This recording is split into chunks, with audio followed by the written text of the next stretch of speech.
Boa noite a todos, sejam bem-vindos. Pediria, né, se alguém está com o celular aí, por favor, né, coloca no modo avião ou desligue, né, para nós não perdermos a nossa vibração. É engraçado, eu estava falando com o Luiz ali, que hoje eu estava tão cansada, com tanto sono, eu falei, acho que eu não vou pedir alguém para ir, né. Aí na lição, a primeira frase do livro Vida Feliz, vai você ver como que são, como que são as coisas de Deus. Mas eu vou ler primeiro para vocês verem. Se te avisar, você vai encerrar também, tá? Não. Sim, senhora. Muito bem, tá vendo? Do livro Vida Feliz, psicografada de Valdo Franco e Joana de Ângeles. Quando assumas um compromisso, honra-o com a tua presença. Viu? Antes de aceitares qualquer incumbência, medita a respeito, a fim de que não te situes numa posição desagradável. Sucedendo algum impedimento à tua comparecência ou desincumbência da tarefa, comunica-o com antecipação, de modo a não prejudicares quem te aguarda ou aquele que confia na tua palavra. Seja de pequena monta ou alta responsabilidade, desincumbe-te de todos os deveres que assumires. Gente, a espiritualidade, né? Os nossos deveres, tá? Puxando as nossas orelhas aqui, né? Aos nossos amigos internautas, né, que nos assistem, né, através das redes sociais, os nossos trabalhos, né, as nossas tarefas aqui. Temos as segundas-feiras, das 20 às 21 online. Quem se interessar, só nos procurarem para adicionarmos no grupo. Estamos lendo o livro, estamos estudando o livro Conduta Espírita, de André Luiz. Às terças-feiras nós temos estudo presencial aqui na casa, das 19h30 até as 20h30. Né? Estamos estudando o livro A Gênesis. Né? E logo após, das 20h30 às 21h, reunião fechada para os trabalhadores da casa. Nas quintas-feiras, essa palestra pública aberta ao público, de 20 às 21h, né, paralela à evangelização das crianças, né, também que é importante colocarmos, né, já incutir isso na cabecinha delas, para que elas possam desenvolver e entender, né, os porquês que às vezes elas questionam. Nós temos uma biblioteca rica de conhecimentos, livros, né? Tem muitos livros, que tem até alguns que foram doados, que ainda nós não catalogamos. Mas estamos precisando arrumar de tantos livros que temos, né? Mais algum? Não, né? E eu convido, né, as pessoas que assistem as palestras, né, os nossos estudos aqui, que venham, né, que se sintam à vontade de vir, né, conhecer, estudar um pouquinho, né, da doutrina, que a gente sabe que sem Deus, sem Jesus, nossa vida fica muito difícil, né, de caminharmos. E a gente sabe que todo dia é um tapazinho ali, outro aqui, e nós precisamos, né, ter essa fé, né, e acreditar que tudo vai melhorar. Mesmo alguns falando que não tem jeito, mas tem jeito. Se cada um fazer a sua parte, vai dar tudo certo, né? Então, vamos começar nosso trabalho de hoje. Vamos fechar os nossos olhos, agradecer a Deus Pai por estarmos aqui hoje, reunidos com os nossos irmãos encarnados e desencarnados, a Jesus, nosso Mestre, que nos conduz da melhor maneira, abrindo os nossos corações e os nossos ouvidos para entender o que nos é dito hoje, o que será dito hoje. Que a graça divina ilumine a cada um dos nossos irmãos aqui presentes, elevando também aos que não puderam vir, não estarem aqui hoje. Abraça, Senhor Jesus, todas as famílias que estão desestruturadas neste planeta. Muitos ainda não compreendem a tarefa, mas sabemos que a tua misericórdia é para com todos. Muito obrigada, Jesus. Agradecemos a Maria Santíssima, que está presente em nossos viveres, ensinando-nos a ser tolerantes, ser amáveis e dóceis uns com os outros. E a espiritualidade amiga, que nos envolve e que prepara o ambiente para nos receber. Que sejamos aqui ou lá fora as mesmas pessoas, com amor, com carinho, com mansidão, e agradecemos a presença de todos. Que assim seja. Graças a Deus, graças a Jesus. Hoje vamos receber o nosso irmão Elias, já é da casa, já é da casa, nosso amigo aqui que vem. Ele vai falar para nós o que Deus quer de mim.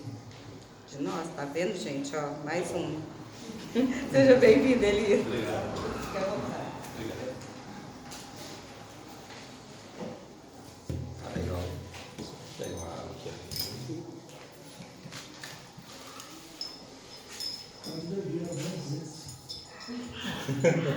Depois a gente acerta a conta. Obrigado. Queridos irmãos, boa noite a todos. É com alegria imensa estarmos aqui mais uma vez nessa casa de amor e luz, que sempre me acolhe com o maior carinho, com maior bondade, e a gente fica assim realizado quando a gente inicia o ano fazendo a primeira minha palestra do ano aqui nessa casa. Olha que bacana, olha a oportunidade que vocês me dão de trabalho. Já comecei o ano de 2025 fazendo um estudo e já puxando a orelha, o que Deus quer de mim.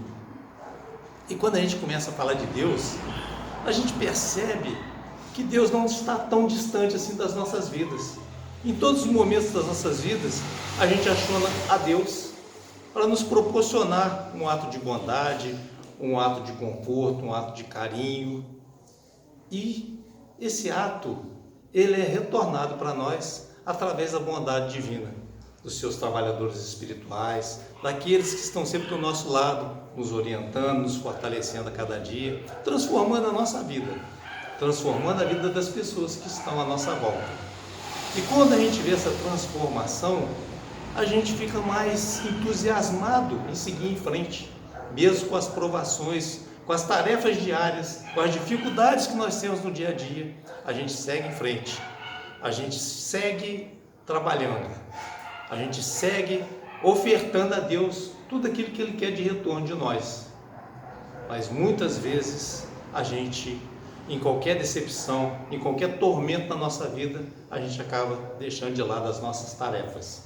E nada é melhor como a gente iniciar o ano com projetos, com pensamentos do bem, com tarefas agendadas para o plano espiritual. Porque cada vez que a gente trabalha no bem, a gente fortalece a gente e fortalece aquelas pessoas que estão na nossa volta. E a gente tranquiliza o nosso coração, sabendo que tudo é passageiro aqui nessa vida. Todas as dificuldades, os problemas vão passar. A gente enfrentando com a cabeça erguida, seguindo em frente no nosso trabalho, a gente ameniza as nossas dores. Fazendo assim, a gente está mais perto de Deus. Mas o grande enigma, o que é que Deus quer de mim? Nós vamos chegar lá, nós vamos trabalhar isso um pouquinho para a gente entender melhor. Essa é a reflexão dessa noite, essa é a proposta dessa noite, com alguns exemplos que eu vou trazer para vocês, com algumas informações, para a gente estar mais com bom ânimo, com duplo ânimo de enfrentar esse novo desafio de 2025. Então, no capítulo 17 do Evangelho segundo o Espiritismo, sedes perfeito, a gente já começa a entender a mensagem de Deus para nós. E esse capítulo, ele fala sobre o homem de bem, os bons espíritas, parábola do semeador, instruções dos espíritos, o dever, os superiores e os inferiores, o homem do mundo, cuidar do corpo e do espírito. Então, às vezes eu fico pensando nessa frase: o que Deus quer de mim? O que é sede perfeitos? Nós sabemos que nós somos criados, espíritos primitivos. A gente foi evoluindo ao longo da nossa trajetória terrena. A gente já passou por diversas reencarnações. A gente continua nessa tarefa de crescimento individual. Mas o importante disso tudo é a gente chegar próximo a Deus de uma forma mais equilibrada. A gente não vai conseguir ser de perfeito de uma hora para outra.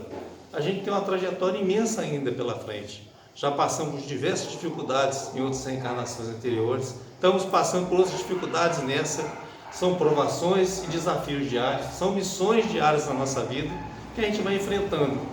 Como diz o nosso amigo, a cruz é nossa, então nós devemos carregar essa cruz. Ninguém vai carregar o meu peso por pena, por piedade, por amor à minha pessoa, não. Eu tenho que enfrentar aquilo tudo que eu quis e que planejei para essa reencarnação atual, mesmo às vezes eu não concordando com os desafios diários, mesmo eu querendo às vezes sair fora daquele projeto, daquela responsabilidade.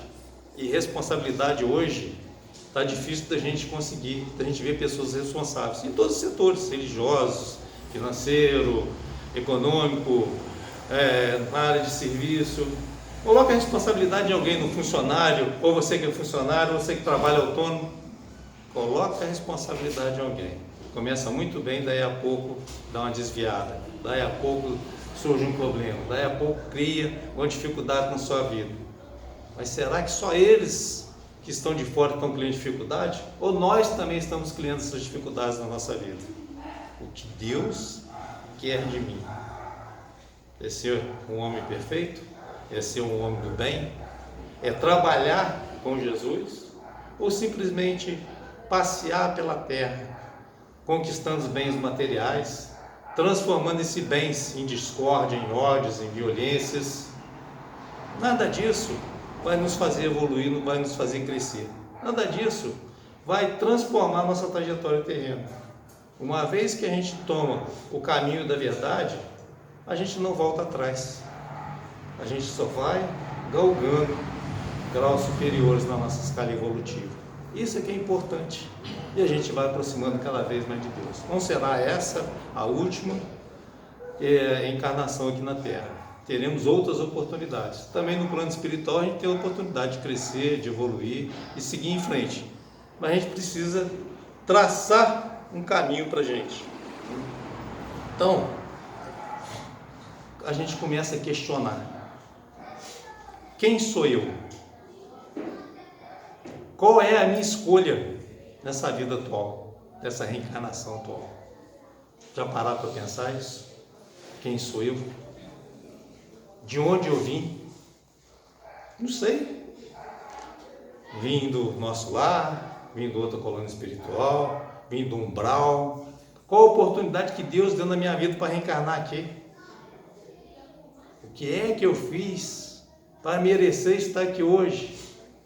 Trabalhando num centro espírita, vindo de uma família espírita, trabalhando no movimento espírita, tentando dar o melhor de mim em função do próximo. As minhas dificuldades, os meus erros do passado devem ter sido imensos.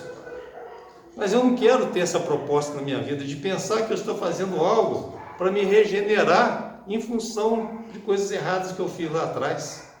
Eu quero fazer algo agora para eu me melhorar e melhorar as pessoas que me acompanham, as pessoas que eu tenho contato, aquelas pessoas que são amorosas comigo. Esse é o fator principal da caridade. Não adianta eu fazer com pressão, com aquela questão de que estou fazendo a caridade para ter o retorno lá na frente, ou estou fazendo a caridade para me redimir de um erro do passado. Não, é enfrentar os desafios diários, seguindo em frente, descobrindo realmente quem sou eu. E a gente para, muitas vezes, porque a gente fica perdido no mundo. As escolhas dos nossos caminhos, muitas vezes não são aquelas escolhas que nós pretendíamos escolher, mas a espiritualidade vai direcionando a gente para aquele caminho, e a gente acaba acompanhando, e entendendo que aquele caminho é o melhor caminho para a gente chegar até Deus, né? Quem é essa pessoa? Quem é esse ser? De onde esse ser veio? A doutrina espírita fala que nós somos criados por Deus, não é isso? Ok. Deus criou tudo certo. Mas onde eu estava quando Deus me criou? Parar para pensar isso? Qual foi a minha primeira reencarnação? Ou a encarnação? Qual a primeira oportunidade que Deus me deu de crescimento?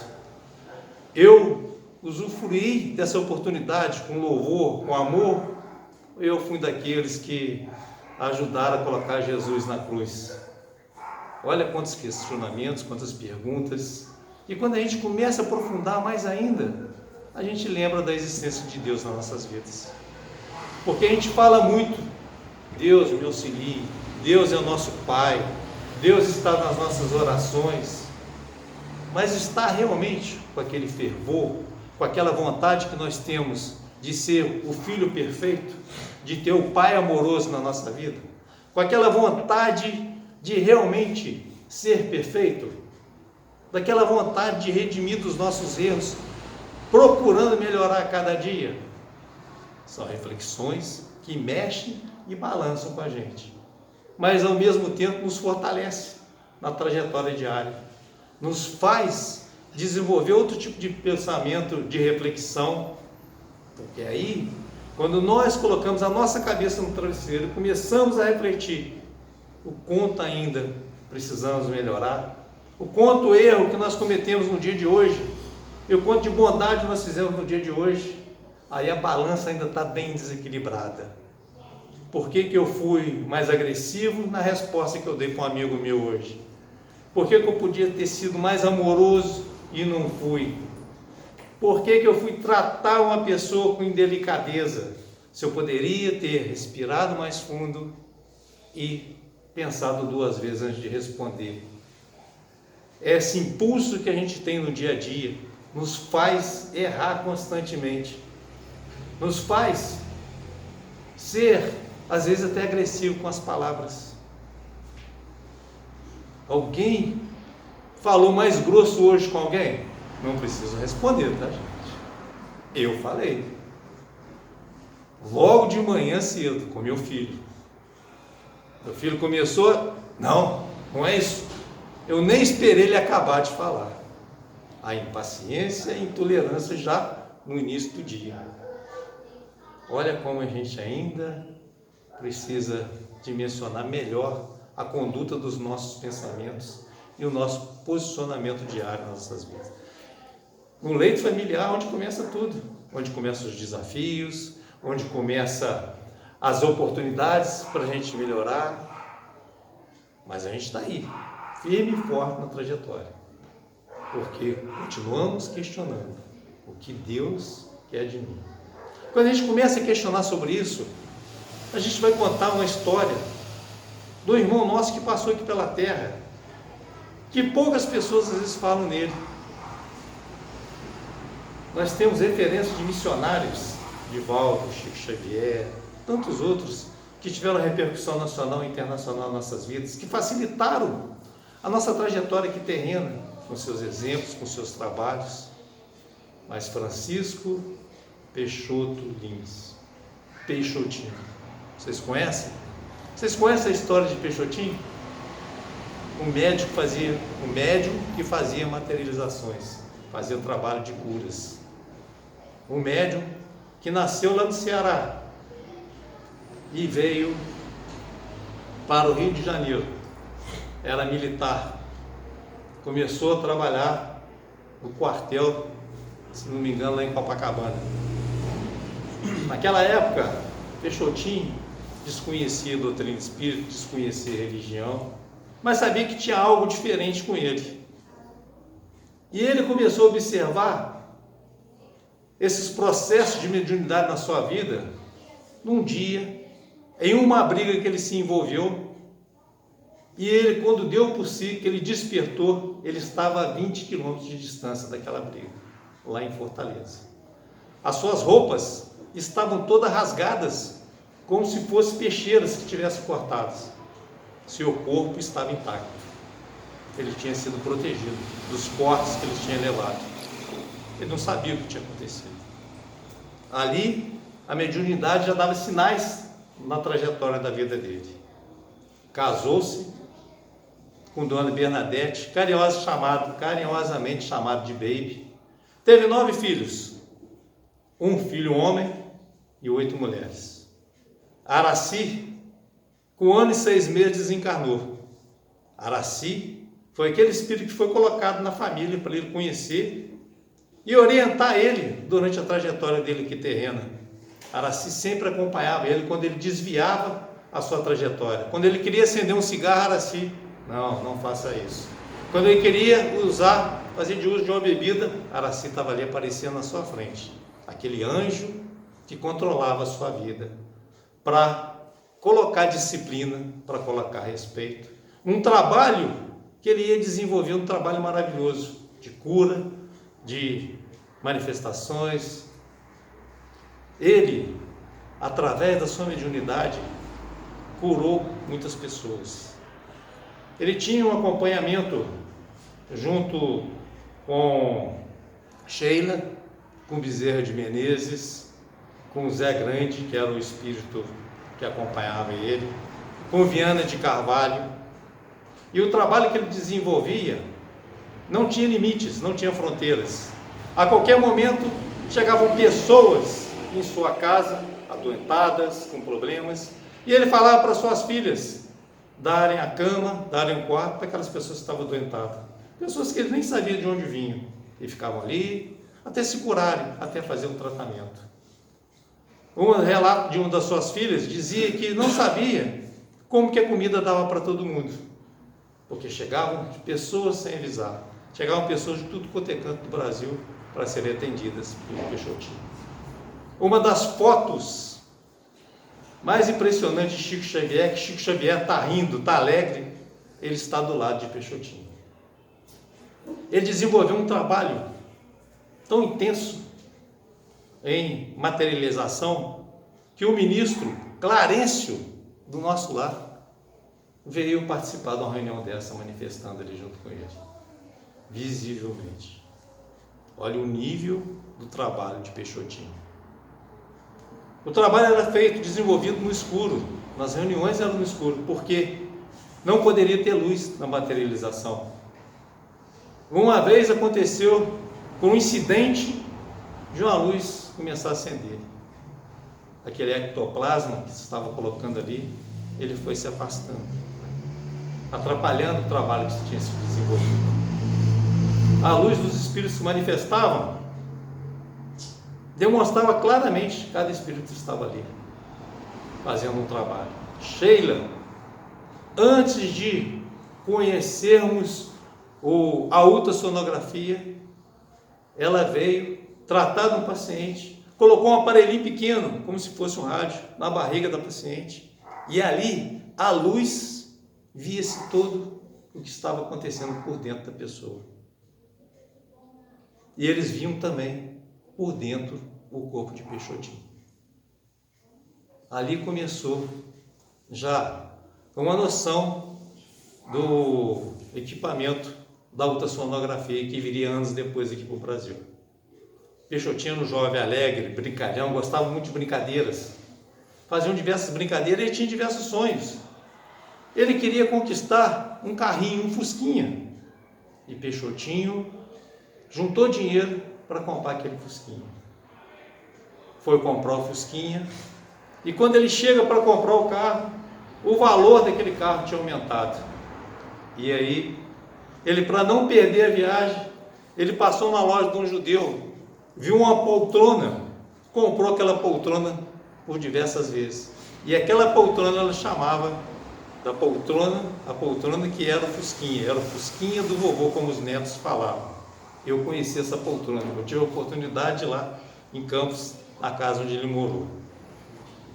Peixotinho, ele devido ao trabalho que ele fazia de curas, esse trabalho assistencial que ele desenvolvia, ele recebeu de presente um carro.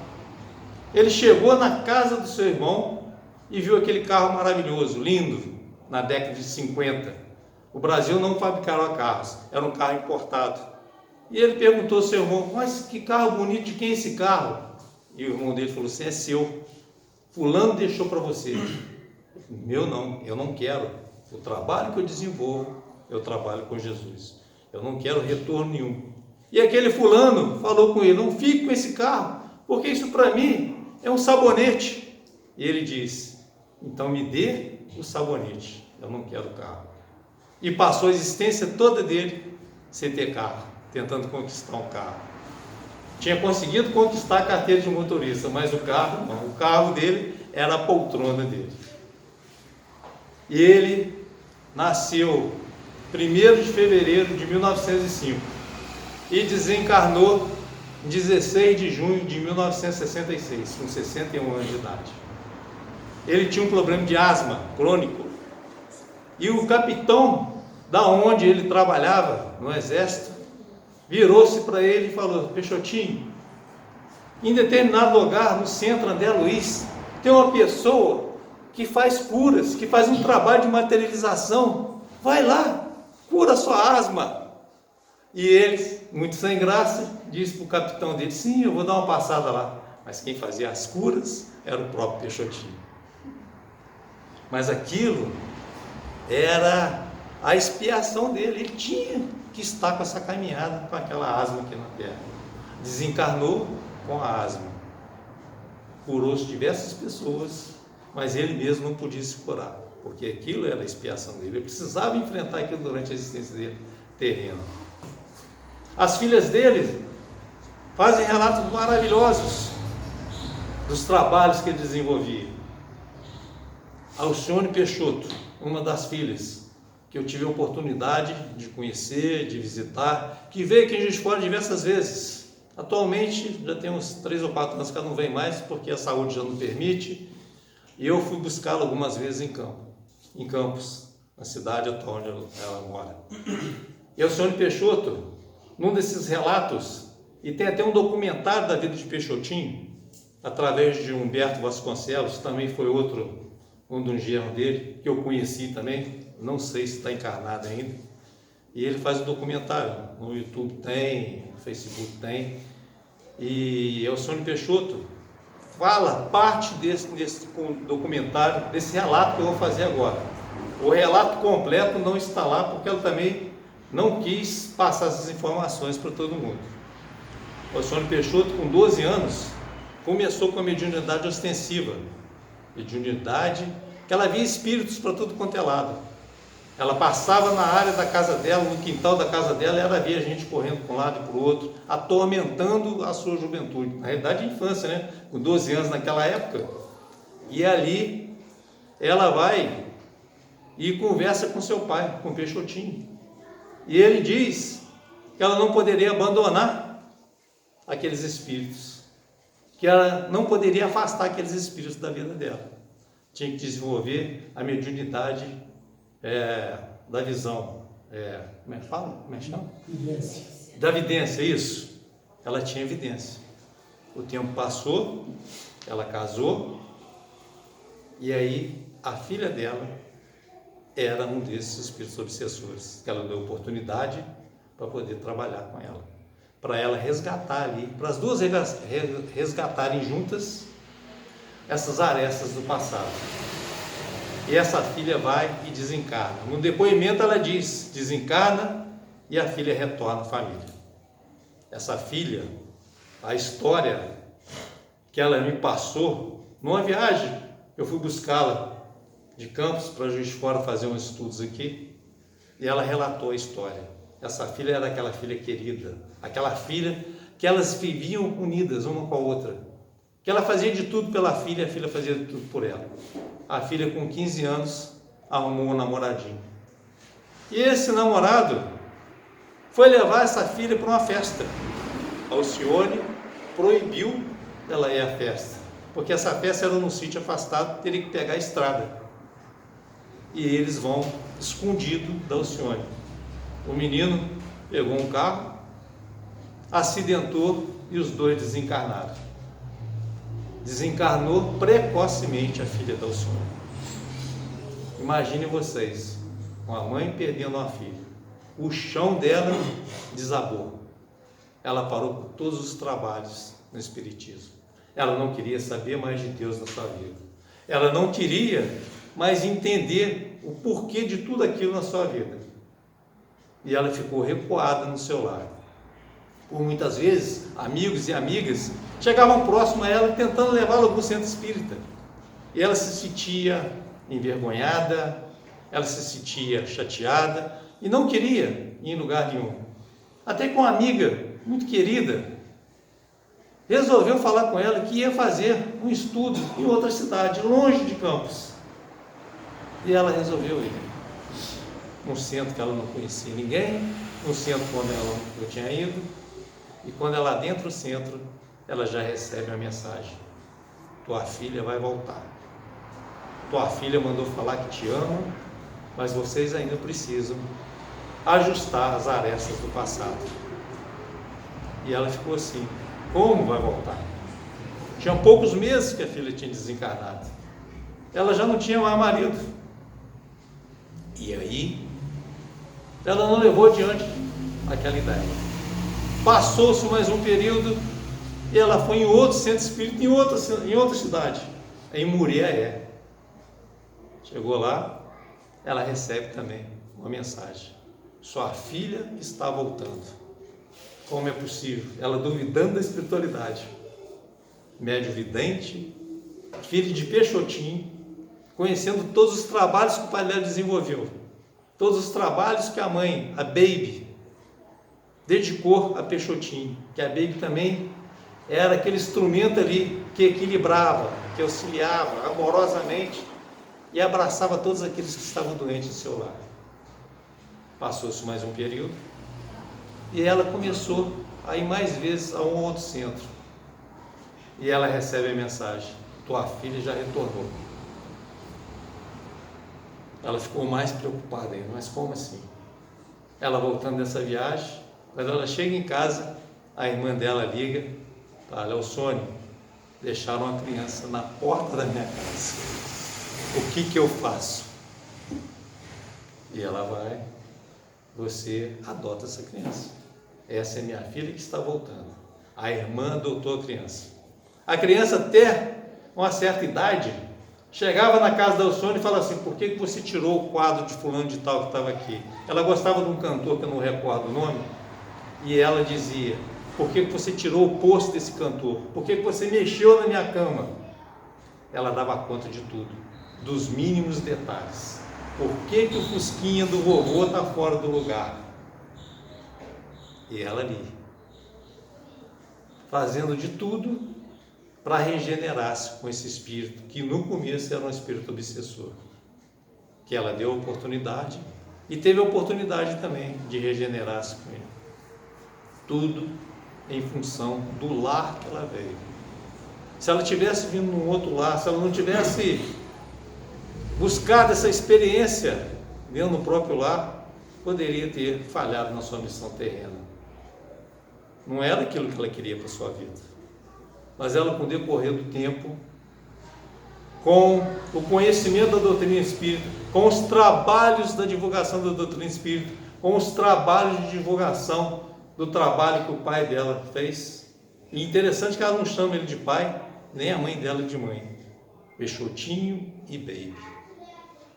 E numa dessas primeiras visitas de Juiz de Fora, ela chegou, a minha mãe tinha o costume de acolher todos os palestrantes de fora na casa dela, qualquer um que fosse. Alcione Peixoto, a primeira vez, chegou lá, entregou para minha mãe um livro.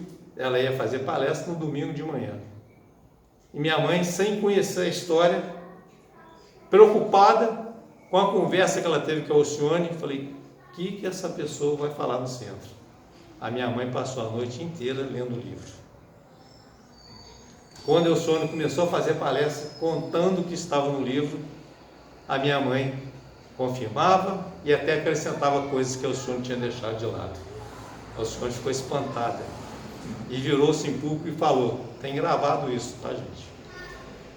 Como é que a senhora sabe? A senhora já conhecia o meu livro? Não, Alcione, eu passei a noite em claro para ler seu livro. Se o seu livro não fosse com conteúdo da doutrina espírita, eu não deixava você falar aqui hoje. A Alcione ficou assustada e ao mesmo tempo encantada com a postura da minha mãe. E ali fizeram uma grande amizade. A Alcione chegou a passar semanas aqui de fora na casa da minha mãe. É uma pessoa com um coração maravilhoso, belíssimo, que faz um trabalho do bem, que divulga o trabalho do pai dela, divulga o próprio trabalho, escreveu diversos livros, Mulheres do Evangelho, muito bacana o livro também, quem não conhece, vale a pena conhecer. Então ela encontrou Deus, o que Deus quer de mim. E nós já encontramos Deus na nossa vida? Porque a gente faz esse questionamento achando que Deus tem que responder para nós o que Ele quer da gente. E na realidade é o inverso. Nós é que temos que responder para Deus o que é que nós estamos fazendo com essas oportunidades. Sermos misericordiosos, não fanáticos. Nós temos que ter essa compostura de que as oportunidades estão abertas para cada um. Oportunidade de trabalho, oportunidade de crescimento, oportunidade de servir a Deus e servir o próximo. E a gente erra o caminho. Mas cada um de nós sabe o quanto é necessário para o seu processo evolutivo.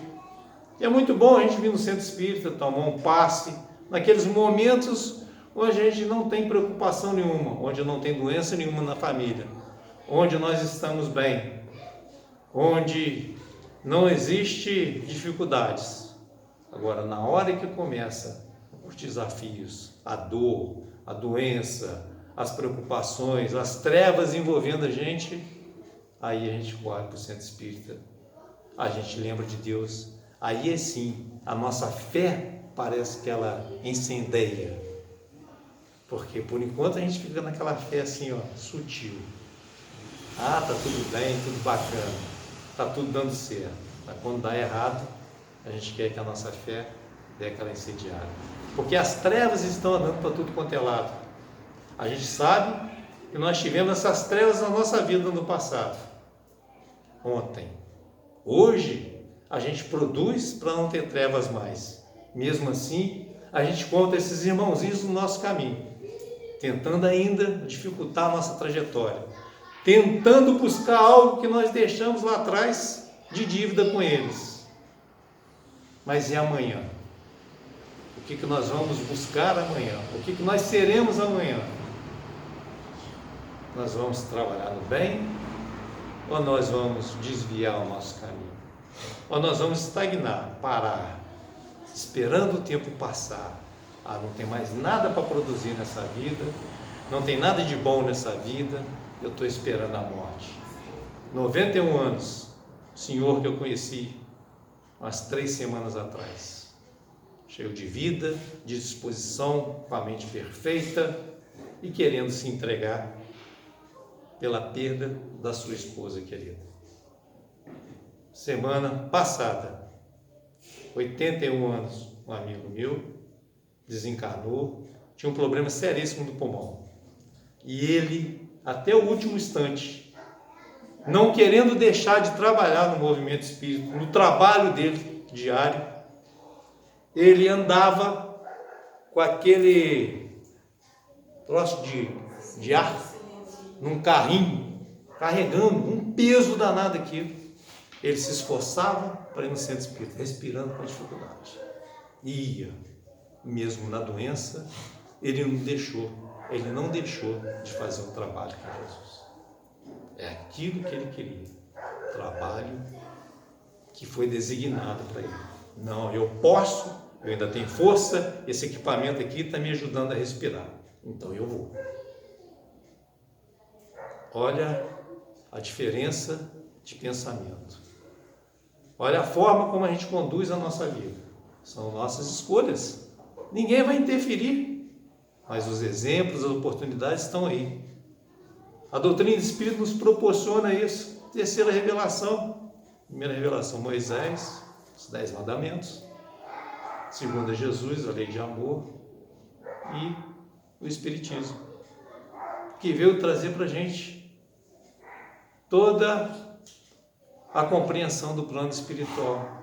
Tudo aquilo que a gente precisa para dar continuidade à nossa existência. Para entender melhor Deus. Para entender melhor quem sou eu. Que ser esse aqui está falando para vocês, para entender o quanto é necessário a gente continuar estudando, crescendo, evoluindo, mesmo nas turbulências da vida, mesmo nas aflições, nas angústias, nas depressões, porque a maioria de nós temos tudo isso na nossa vida.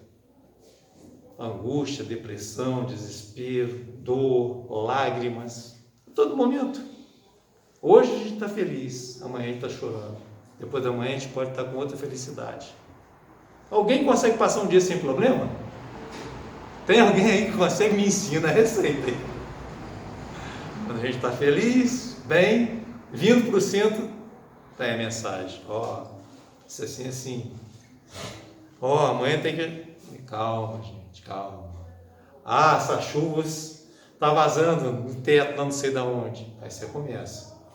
Então, se a gente não reportar a Deus para nos fortalecer, esses conhecimentos maravilhosos que nós temos através da doutrina espírita, da onde nós viemos, por que nós estamos aqui, qual é a finalidade da nossa evolução de ser de perfeito, a gente não segue adiante. Capítulo 12. Amai os vossos inimigos. Tem lá o item, se eu não me engano, é o 12 também. O duelo. Leia para vocês verem. Olha só, a gente entra no duelo com nós mesmos. A gente bota perseguidores onde não existe. A gente coloca inimigos onde não tem. A gente transforma aquele amor em ódio. A gente transforma um amor em punição. A gente transforma o amor em revolta. Ontem fui procurado por uma jovem de 31 anos. Ela juntou, hoje a gente não fala nem casar, não sei nem como é que fala, né? Com um rapaz com 39, e esse rapaz já tem uma filha de 4 anos. Eles montaram a casa, foram morar juntos, aquela casa, aquele apartamento todo bonitinho, apartamento de boneca, e a mãe da menina simplesmente foi embora do país e não avisou o pai, deixou com a avó. A avó não aguentou, despachou a menina para casa dela. E começou aquela confusão. Ciúme dela com a menina de 4 ou 5 anos. O pai colocou a menina para dormir junto com ele. E ela foi dormir na sala.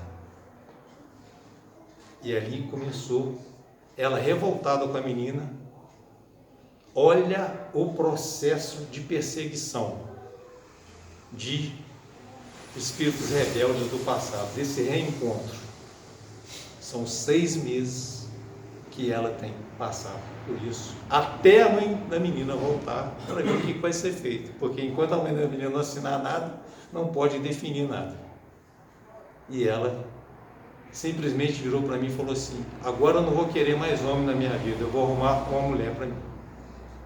Falei, que bela opção, né? Opção sua, é o caminho que você quer seguir. Siga o caminho que você achar que o seu coração está mandando. Agora, é melhor você reconciliar com a menininha e reconciliar com seu companheiro, antes que seja tarde demais. Então, quando a gente tem a oportunidade de reconciliar com o inimigo do passado ou com o inimigo da atual existência, e a gente vai adiando isso, o comprometimento vai sendo maior. Imagina daqui a 10 anos o que vai acontecer se ela simplesmente largar esse comprometimento que ela tem hoje. Não é à toa que a gente é colocado na vida das outras pessoas. Não é por acaso que a gente tem um compromisso com determinada pessoa, ou com determinado questionamento, ou com caso espírita, o que for. Mas são compromissos que a gente assumiu no plano espiritual, que devemos seguir em frente essa trajetória. E tem um poema maravilhoso de Maria Dolores, está no livro Antologia da Espiritualidade, psicografia de Chico Xavier. Eu queria ler para vocês, que passa para a gente bastante informação de tudo isso que eu tentei pincelar aqui hoje para a gente.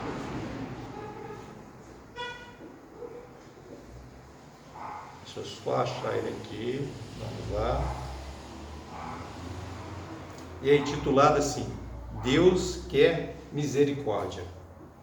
Se confias em Deus, alma querida, vem com Jesus do lar que te resguarda e eleva. Ao vale da aflição, onde vagam na sombra os romeiros da angústia e as vítimas da treva. Na crença que tu nutre, acende a chama. Do amor que te desvenda, trilha afora os convidados dele ao banquete da vida, os que formam na terra a multidão que chora. Vamos, Jesus à frente nos precede, instituindo por nós de caminho a caminho, e pede proteção ao que segue em penúria. Reconforta quem vai padecendo e sozinho. Assim passam em brando aos impérios do vento. Pequeninos sem fé, sem apoio, sem nome. Que fazem? De onde vêm? Aonde vão? Ninguém sabe. E nem sabe explicar a mágoa que os consome. Ali geme sem teto o doente esquecido. Alguém tropeça e cai sem a escória de alguém. O velhinho largado à vastidão da noite, que recebe por leito a terra de ninguém. Mas adiante é o viuvez cansado de abandono. Almas na solidão de tormenta e espera, implorando socorro ao telheiro vazio. A escolher somente a dor que as lacerda. Flagelam-se mais longe os tristes companheiros, que andam sem pensar nas veredas do crime, rogando leve olhar de bondade e esperança, numa frase de paz que os restauram e reanima. Ante os erros que encontrares, não censures, nem te queixes, trabalha, alma querida. Quer Deus misericórdia, ama e serve abençoada, e Deus te sustentará nas provações da vida. Vem como és e auxilia quanto possas. Não clame pelo céu sonhando em vão. Nosso Senhor te aguarda tão somente. Traz no teu coração. Vamos fazer o que é certo. Relação pessoal com o Criador. A nossa vontade de ser cada vez mais filho de Deus. Então, quando nós vimos esse poema, eu não sei recitar poema, vocês me desculpem, tentei que passar, a gente foge da escola, né? Quantos anos a gente já formou e tal, e a gente perde esse costume de ler poema, né? Quando a gente estudava, a gente tinha até que recitar no colégio, mas as coisas vão mudando, vão ficando para trás, mas o conteúdo dele é maravilhoso, nos traz e nos demonstra a misericórdia de Deus, o quanto a gente ainda precisa estar atento a essas mensagens do alto para a nossa vida, o quanto a gente tem que dar a mão para aquele que está doente, aquela pessoa que foi abandonada pela família, aqueles tristes que estão abandonados na rua, que estão aí sem teto para dormir. Quantos de nós já não percebemos as dificuldades que são a gente passar por um enfrentamento econômico na nossa vida? O quanto a gente precisa de auxílio, o quanto a gente precisa de um apoio, mesmo aquele apoio moral, aquele apoio que vai te elevar, que vai te incentivar a seguir em frente. Então, qualquer trabalho que a gente desenvolve, qualquer trabalho que a gente produz no bem, é a vontade de Deus na nossa vida. Então fica aqui, o que Deus quer de mim. Que essa reflexão possa ir adiante durante o ano de 2025. E toda vez que a gente pensar em desanimar, pensar em dar um passo para trás, pensar que aquele erro que eu cometi hoje de ser agressivo com alguém, que eu não possa me redimir, a gente está indo contra as leis divinas. Então, errei hoje? Sim, mas amanhã eu posso consertar esse erro. Não vamos deixar que esse erro se acumule durante esse ano. Vamos aproveitar essas oportunidades agora e já redimir com nossos inimigos. Pedir perdão àqueles que a gente foi agressivo. Acariciar aquele idoso que está precisando de ser acolhido, está precisando do nosso amor. E hoje a gente vê que essa distância está imensa, mesmo dentro da nossa família. A gente sai correndo na pressa do dia a dia, não fala um bom dia, uma boa noite, uma boa tarde, não fala meu amor, não fala eu te amo. A gente tem que resgatar isso nas nossas vidas. Isso é muito importante, nos fortalece e fortalece a todos que estão à nossa volta. Eu gosto muito de falar isso, a gente nos fortalecer e também fortalecer as pessoas, porque quando a gente tem essa troca de amores, de sintonia, a gente percebe o quanto a vida fica mais leve. Então, queridos irmãos, vamos deixar a nossa vida, esse ano de 2025, mais leve para todos nós. Que Jesus nos abençoe, nos fortaleça a cada dia, nos faça dar continuidade a esse trabalho maravilhoso que Ele deixou para nós, esse legado de luz, de ensinamentos que a gente deve levar em frente. Ele e tantos outros espíritos do bem com missões maravilhosas que a gente deve respeitar e deve sempre colocar em evidência, porque esses espíritos que nos fazem refletir, que nos fazem despertar e nos fazem seguir em frente na nossa trajetória aqui diária. Muito obrigado a todos pela oportunidade e até a próxima, se Deus quiser.